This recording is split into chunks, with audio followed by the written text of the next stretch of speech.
Hi, my name's Isaac, and this is a brand new 2024 Volvo XC60 Recharge. And today, I'm gonna review it for you guys. This is super exciting for me because the first two cars I ever owned were actually both Volvos. Despite that though, I have never reviewed a Volvo on this channel before, at least up until now. And the second Volvo that I owned was actually a 2011 XC60. So being able to review this is kind of a full circle moment for me. Needless to say though, compared to that 2011, this 2024 is better in literally every conceivable way. Except the taillights. The taillights are just as equally cool.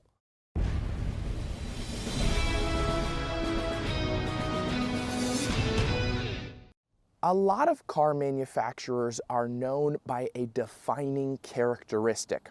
For example, Toyotas are known for long-term reliability. Dodges are known for power and performance. And Land Rovers are known for, well, I'll take multiple check engine lights for 200. Volvo has always been known for safety. And this new XC60 continues that trend in spades. What I love about it is it takes a lot of the standard safety features that are included on almost every brand new car today and improves upon them in seemingly small but incredibly beneficial ways. For example, there's a camera at the top of the windshield for the safety system.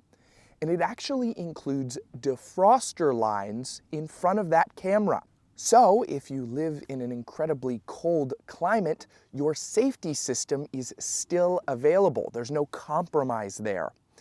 I also really like that they've included another front camera here in the Volvo logo. I think that's a cool inclusion. It blends in really nicely and doesn't break up the front fascia at all. There's also parking sensors that dot the very sharp front end of this XC60, and when it comes to the full LED headlights, they actually turn with the steering wheel, making it much better for visibility at nighttime. And I know that's not a revolutionary brand new technology, but it's not very common. Moving underneath the hood on the XC60 Recharge, this is powered by the combination of a 2-liter turbocharged 4-cylinder and an 18.8 kilowatt battery, giving this car a total of 455 horsepower and 523 pound-feet of torque. It has a fully electric range of 35 miles and a combined gas and electric range of up to 560 miles. Also, charging this thing has been super easy. It includes a level 1 charger with the car, so I've just plugged it in at home and let it charge overnight. Moving to the profile of the XC60, starting here with the wheels and tires, you're going to get 265/35 Scorpions around these really nice silver and black 22-inch wheels. And then moving up here, you can see the charge port door. There is a gas cap as well. That's on the rear of the other side of the vehicle. Then you'll have a blacked out mirror cap right here with turn signal indicators incorporated in and a camera for the 360-degree camera system. It also has blind spot monitoring. This also has keyless entry, so if you have the key in your pocket, you can tap that. It will lock the vehicle, fold the mirrors in, and then if you want to unlock it, you can just put your hand back there and it will unlock it. It also has that ability on the rear doors too. That's not something you see very often. Moving to the rear, there are a couple of different ways to open up the lift gate. There is the traditional button right next to the backup camera. You also have the ability to swipe your foot, and you can also do it from the key fob. You do, of course, also have the ability to lower the lift gate from here. You just tap this button, and you can also lock the car as well with the other one. Moving inside the rear, there is a 12-volt, some cargo netting, And there is also a spot right here to raise and lower the rear suspension, because this does come included with air suspension. You can lift this up right here, and this is where the storage for your charging cord would be, and some of the battery components right there. One more thing I really like in the rear is there is a little pull tab right here, and this actually gives you a pass-through. So if you want to bring some lumber or something home, this is a very capable SUV to be able to do so. I want to talk about the taillights real quick. I know I mentioned them up top sort of in a joking manner, but I truly believe that the XC60 has always had some of the sleekest taillights in the car industry. Hey guys, just jumping in here real quick to let you know that I have merch. I have a variety of t-shirts on my website, beanies, and I've spent thousands of dollars on these 3 professional models to show you guys what my hoodies look like. Wow, look at how good they model.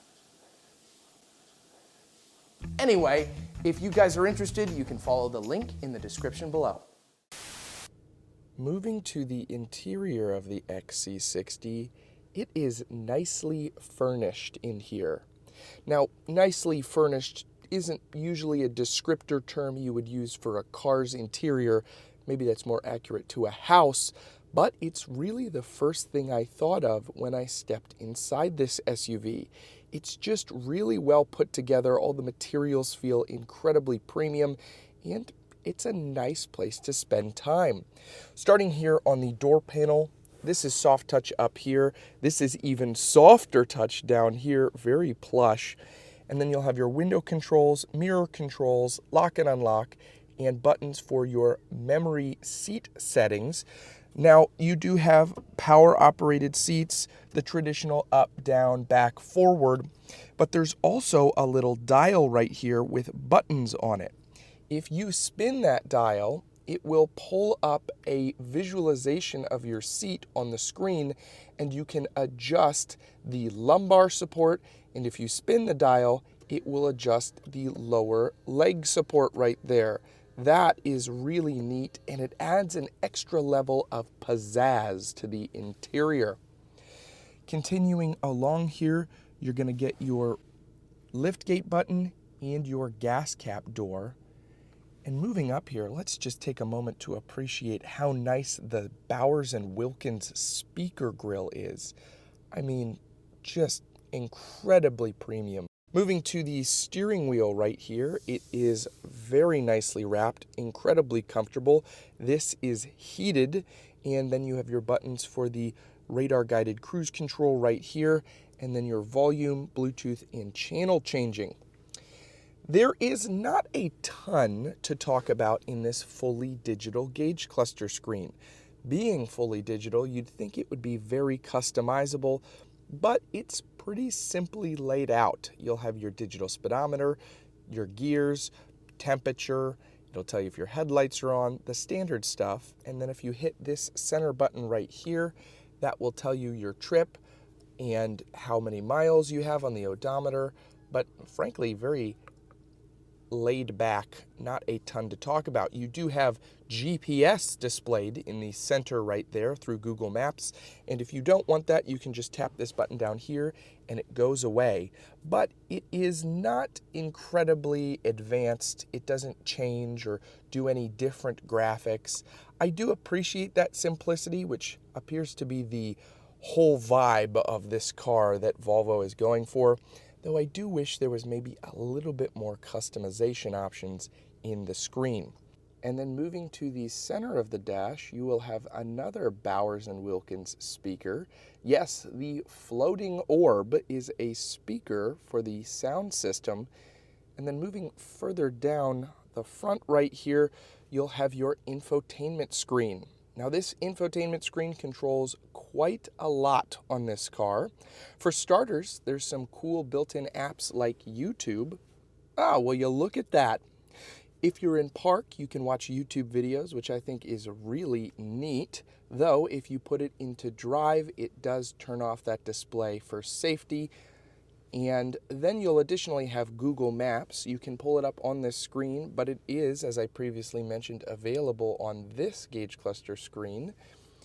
Then you will also have your camera system. I really love the camera system on here. Right now it's just displaying the backup camera, but if I tap the screen, I can hit 360 and it gives me perhaps one of the clearest 360-degree camera systems on the market. So if I throw the vehicle into reverse real quick, oh, it's going to just throw that backup camera on. It gives me guiding lines as I turn, and it is so crystal clear. I am just blown away. Very, very helpful 360-degree camera. And if I want, I can go to the front view, I can go to the side views, and that is really, really helpful. Now, I do wish it displayed a smaller version of that 360-degree camera up here when you go into a singular camera view, but it's nice to have the full top-down experience either way. That's just a personal preference. You'll also have Sirius XM, Bluetooth, and Apple CarPlay, of course, though disappointingly, the Apple CarPlay here is not wireless. You need to connect it with a wire. Now, GM recently announced that they'd be removing wireless CarPlay on their cars going forward because they felt like it was too much of a safety hazard. So I can't necessarily dock Volvo points here because they actually might have been ahead of GM in not installing wireless CarPlay. So just something to note. Then your climate controls are also built into this screen. Personally, not something I'm a fan of. I do wish that the climate controls were more physical buttons down here, but with the simplicity approach of this interior, I understand why they put it into the screen. A lot of manufacturers are doing that right now. It is very easy to see what you're doing, to turn on your heated seats, to mess with the different climate options, the air recirculation and such. But it's just nicer to kind of just have a button to go to, in my personal opinion. Though it is something that you do get used to very quickly. You do also have the ability to ask Google to change the climate for you if you don't want to go into this screen. Though I found, depending on where I was driving, the network connection wasn't super stable to be able to get Google to do that. Though it is still a nice feature regardless. And then if we hit the settings button at the bottom of the screen, it brings up a cavalcade of different options. Clicking into driving, for example, gives us the drive mode selector, battery usage options, and a host of safety feature options. It is very thorough, and I like how it's not overly complicated. You want to switch between drive modes? All you got to do is click that. It's very useful and very simplistically laid out. Moving below the screen, you will have a physical volume knob, which is really nice, channel changing buttons, and pause and play, as well as hazards and defroster buttons right there. Then you'll have this absolutely gorgeous Orifors Sweden shifter. It's this see-through crystal design. I think it's so cool. To operate this shifter, you put your foot on the brake, pull backwards, and then you will get into drive, push forwards, and then reverse will come up. You'll be able to tell because the camera will come up and the mirrors will adjust for reverse. See, putting it back into drive, they'll readjust right here. There we go. And then to put it into park, you just tap that button right there and you're in park. And then you would pull this for your electronic parking brake to activate. Your start-stop button is here as well. It's this little spinny dial. All you have to do is spin that. That's going to turn the whole vehicle off. If I want to turn it back on, spin it again. It's going to start into electric, so it's not going to be loud. I think that's really cool. It does take some getting used to. I drive so many cars and I'm so used to reaching here. But I do like the design. It's unique and it's fun. Right here you have some nice wood grain texture, but if we open that up, that's going to reveal cup holders and a 12 volt. And pushing this back, there is a spot to place your phone. I found that particularly helpful as I was driving. Then you will have a just incredibly nicely furnished dash over here. I mean, the stitching is elegant. It feels, as I mentioned previously, very premium. There's even a little Swedish flag Easter egg right here. You'll have a decent sized glove box in there, and then moving up top, you will get an auto dimming mirror. It does not turn into a camera, but it is still nice to have. And then up here, you have touch sensors to turn on your dome lights. I love that. And it lends additional credence to this really upscale feeling interior. Another thing that does that is the button to open up your panoramic moonroof. It's actually not a button, it's a touch sensor. So if I slide my finger on there, it will open this up. Super cool, very useful, and all I have to do is slide and it will do the same thing. Perhaps I want to just lift it up, like that. I can just do this and it'll pop itself up. It'll close itself again. And then if maybe there's too much sun coming in, not today, there's not too much sun coming in today. If I want to close the sunshade, I do the same thing. I just swipe, and that is beginning to bring our sunshade back. Very, very cool. I love the functionality there. Last thing I want to talk about up front is the storage. You do have a small storage cubby next to the driver, and it has 2 USB-Cs in here, no USB-As in the interior of the XC60. Moving to the second row seats, it doesn't feel like a compromise sitting back here. You'll get your own climate vents in the B-pillars, the same premium speaker grills back here, some storage in the rear seats, and you also get heated seats.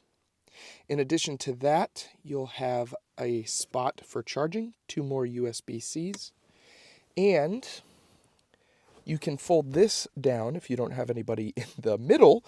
Don't fold that down if you have someone in the middle, and you have 2 additional cup holders right here and a nice little armrest. You get a very commanding view out of the back and probably the best view out of that panoramic moonroof. Overall, it's really nice. The nice little touch sensor lights continue back here too. You'll get a grab handle, and I don't know what this is, but I will know while I'm editing this. Take it away, Isaac. What is this? Okay, so apparently those hooks are for a cage that locks in place for pets. I guess there's multiple uses for it, but that's what I found online. Maybe it's for criminals as well. I guess these cars also get used as police cars overseas, so I don't know. Criminals or pets? Oh, that makes sense. Thanks, Isaac. Anyway, for the most part, that wraps up the interior. Let's take this thing for a spin. Driving the XC60. One thing I forgot to mention while I was talking about the interior is that this includes a heads-up display projected onto the windshield. And that shows a digital speedometer, the posted speed limit, and if you have directions plugged into the navigation system, it will tell you where to turn, which is super helpful. As for the overall driving feel of this SUV, I really like it. It reminds me of my older 2011 XC60, and that drove very well. It was very smooth, and somehow this is even smoother than that, even more refined. And on these backcountry Pennsylvania roads that tend to be pretty windy, it handles with grace and ease. The exterior looks premium, the interior feels premium, and the driving experience is premium. It really does feel like a whole package. And while there are things that I do wish it had additionally, for example, it would be nice to have the wireless Apple CarPlay or a camera incorporated into the rearview mirror, especially with how expensive this is. That doesn't detract from the overall experience. It is a very nice SUV, and this entire week that I've driven it, I've had so much fun with it. I've even enjoyed my time sitting in stop-and-go traffic in this XC60 because it's so comfortable in here. Volvo really knows how to craft a driving experience, and I think they've done that masterfully here with this 2024 XC60.